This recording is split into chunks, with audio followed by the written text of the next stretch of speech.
This is what my normal footage looks like. It's a natural tone. It's not too cool. It's not too warm. It looks all right. It looks pretty good, at least in my opinion. Let me know what you think later on. But welcome back to Creator Reality. We're gonna play with white balance on cameras like my Nikon Z30 and even color casting on a variable ND filter like I have on my Pocket 3. So I've got the footage all lined up. But before, I want to show you an example. So this looks okay, right? Well, if I turn on that light, watch what happens as I approach the camera. We're going to give it a few seconds, and the Nikon Z30 there is going to turn things pretty orange. It's going to pick up the blue light over there, and now it's got a much warmer cast to it. And it gets even worse in some of the demo footage that I have in Davinci Resolve. And one of the things that you can do to fix that is I have a softbox here, warm, so that's really warm. And there's cold, which now, at least on my preview screen over to the side, it looks a little bit better, but I like to leave it on white and then I drop it down to 50%. But now it looks, look how warm that looks. That's really kind of orangish. And you could fix it with a wardrobe change, but that might not be the best solution. This shirt I'll be wearing for the rest of the video. It doesn't look too bad. In the previous screen, it looks kind of warm. And I know we're starting off with the color science and settings and lights and things. We're not getting into Resolve yet, but we're setting the foundation for getting into Resolve and understanding what we're doing with the footage. And before I go any further, I am not a pro colorist. I merely know the buttons to click in Resolve that fix my problems as they were. So yeah, look, this looks good. And that light up there isn't causing a huge issue. One of the things I've found, and we're gonna change something. I'm gonna try to do this blind. Right now, my Nikon Z30 is on auto white balance, but if I click over, it's changing. I wonder if it's recording that. Is it really? It probably is. And I want choose color temperature, and if I click my down arrow, I'm at 3700 Kelvin, and then I can click out of that menu. Now I think the footage here looks pretty good, and if you're used to seeing a vignette in my footage, let's add that now. This is my normal power grade or color grade for my Nikon Z30 talking head footage. So now we kind of know what the white balance does to things, because this white balance is pretty close to what we had before I turned that light on up there. And I'm going to leave that light on because now it's not going to mess with the white balance. I was going to say exposure, but it doesn't mess with the white balance. What was happening was that neon light was casting a blue glow or a blue light into the footage, and because of the matrix metering or whatever that the Nikon is using to figure out the white balance, it was adjusting it. It was thinking it was a warmer light or a cooler light. So yeah, cooler light. So it was figuring out that it needed to warm things up, which is why it turned orange. So now I just have to remember to turn it back to auto when I'm not wearing like a whitish shirt. This is a gray. It's like a light brown gray, a taupe, if you will. We're all set up now. We're good. So let's dive into Davinci Resolve, and now we'll show you what I'm talking about and how to fix all this stuff, because you don't always get it right in the field. So here in Resolve, I've got 4 examples, and we've got some talking head footage from before I had that light and I could wear a dark shirt and the white balance looks pretty good. And then you see this one's a little bit warmer because I've added that light. And then here's the last one I recorded. Look how warm that looks. So what I think's going on there is that the black sweatshirt is not counteracting that white balance with anything else. So we're kind of hosed here, right? So there's a lot of ways we could fix this, but let's go into the color page. So we're in the color page, and I've got clips turned on. If you don't see it, it's right here. First thing we could do is we could click on our errant clip, and we've got our baseline. So we could right click on this one and shot match to this clip. And you'll notice that right away, it fixed it pretty good, right? It did a pretty good job. We can press Control D to disable that. So this is our before and our after. That's pretty usable. That could be a good fix. If you don't have a baseline though, again, you're kind of hosed.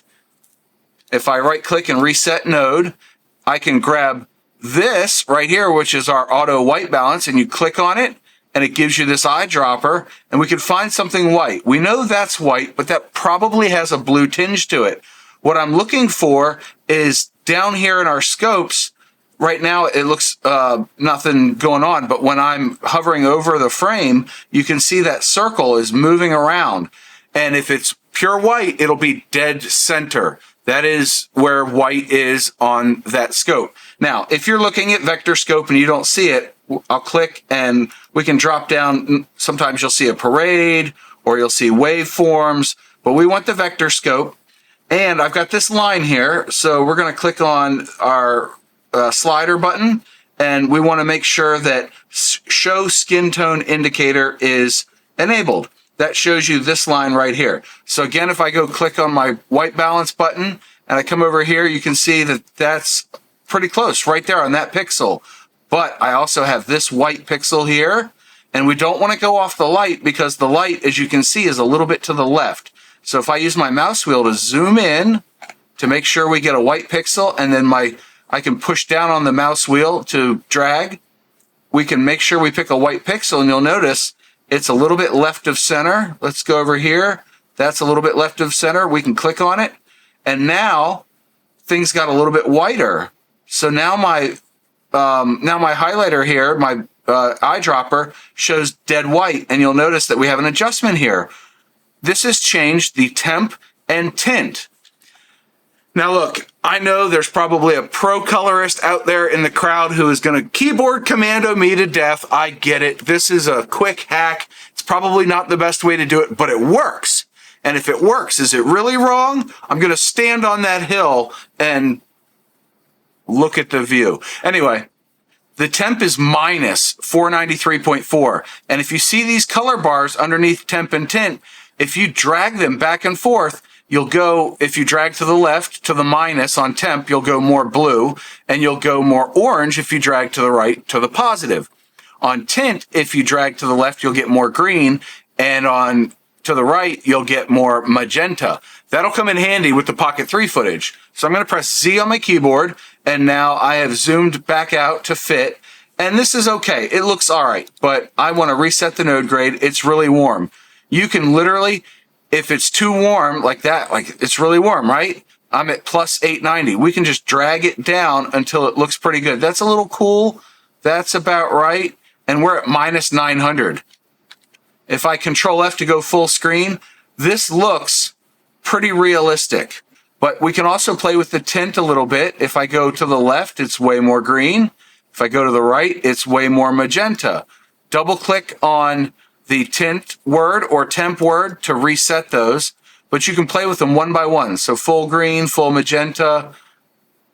I'm not getting a color cast here, so I don't think I need to mess with the tint, but I'm going to mess with the temp, and I'm going to go back to minus 950 or 900 or so. And I think that right there looks pretty good. So even if the auto white balance doesn't get you quite where you want to, it does show you what it's doing so that you can make further adjustments. Now, if you've got this set up the way you want, what you need to do is save this for future use. So over here in my gallery, if you don't see it, click on gallery. I can right click and add a power grade album, and I can then click on it, press F2 and type in demo. And now we're in the demo folder. It's right here. It's empty. We can take our color grade if we like it the way it is, and we can come up to color, stills, grab still, or we can press Control-Alt-G, the default Resolve keyboard shortcut for this, and grab a still, and it'll put it right here. And I've mentioned this in other videos, but it bears repeating.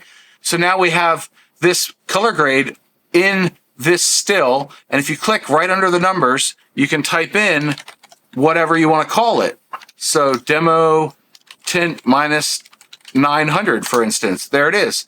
Now if I go to somewhere else, I can reset all grades and nodes, and then I can drag this power grade on there, and you see it cooled things off, right? Control D to disable. That's our before, and now it looks, maybe, you know what? It might look a little better. It's not quite as warm, but this one maybe we want right about there, 340. So Control-Alt-G, And since I'm still in the demo folder, it'll add it in, and I can say demo T-minus 340.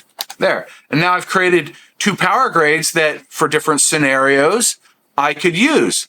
Or I could, set the white balance manually like I did here, and I'm looking at the preview screen and it looks dialed in. I probably won't have to touch it other than to add a vignette, and then I'm good to go. Again, I'll just have to remember to turn it back to automatic when I'm done recording and I'm going outside.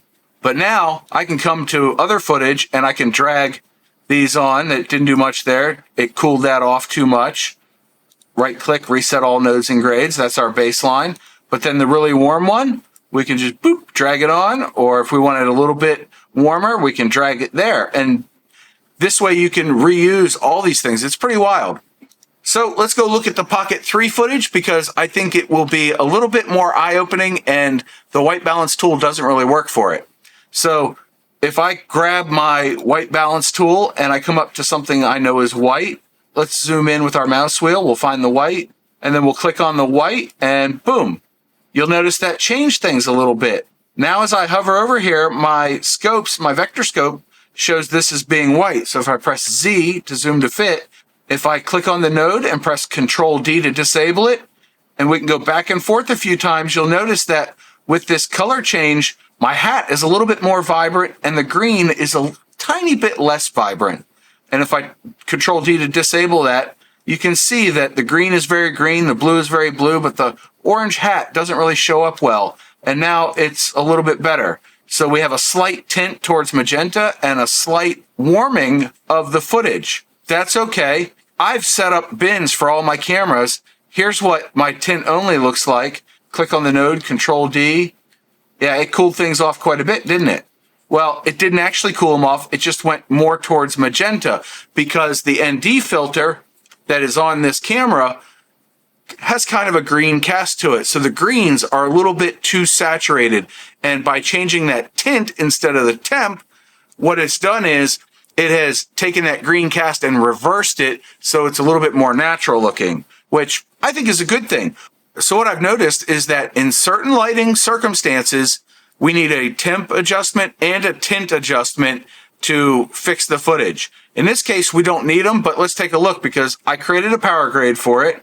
And when I switch from tint only to temp and tint, now it looks a little bit different. There's our tint only, and here's temp and tint. And you'll notice that it's cooled it off by 540, but the tint is the same. And that's the only adjustment I had to make that footage look a little bit better. You'll notice here, it just looks too cool, which is why I do the tint only, and it brings that skin tone back in. Remember the skin tone we talked about earlier? Let's see how that is visualized in the vector scope. So with tint only, dragged on the footage, my skin tone should be right, and it pretty much is. The skin tone is right about there, and then if I do temp and tint, you'll notice that it's a little bit further off. It's moved down. So watch the vector scope as I change from one color grade to another. There's our tint only, and we're looking pretty good. Pretty good right here. There's a lot of blue, okay, and there's a lot of green, but the skin tone is right there. This will move it a little bit around. See, it just moved it ever so slightly, but now it looks too cool, and we're a little bit further off of that magic line. So that's where I want it to look. A little warmer, a little bit more natural. I think it looks pretty good. What do you think? Leave me a comment below. Let me know what you think of the before and afters. And was this video helpful? Were these tips helpful? This is stuff I run into all the time. You're riding into the sun, away from the sun, you're walking, you can't quite control the lighting. Even in this porch, like, I'm controlling the lighting, but if I want to go with something warm, now I've warmed it up. It's not as bad as it used to be when I warmed it up. There's cold, looks a little dead, a little clinical. And then white, looks pretty good, but it's a little blown out. We drop it down 50%. Now I think it looks pretty much spot on. I was out in the sun a lot today, so my skin has a nice glow to it, I think. But anyway, that's all I got for you today. I hope this was helpful. Seriously, leave me a comment below. Let me know if you're running into the same kind of situations. And I hope you're having a great day. So until next time, I'm going to invite you to check out this video here, and don't forget to boop the like button and share and subscribe and all the YouTube stuff. You're bound to learn something from that one. John out.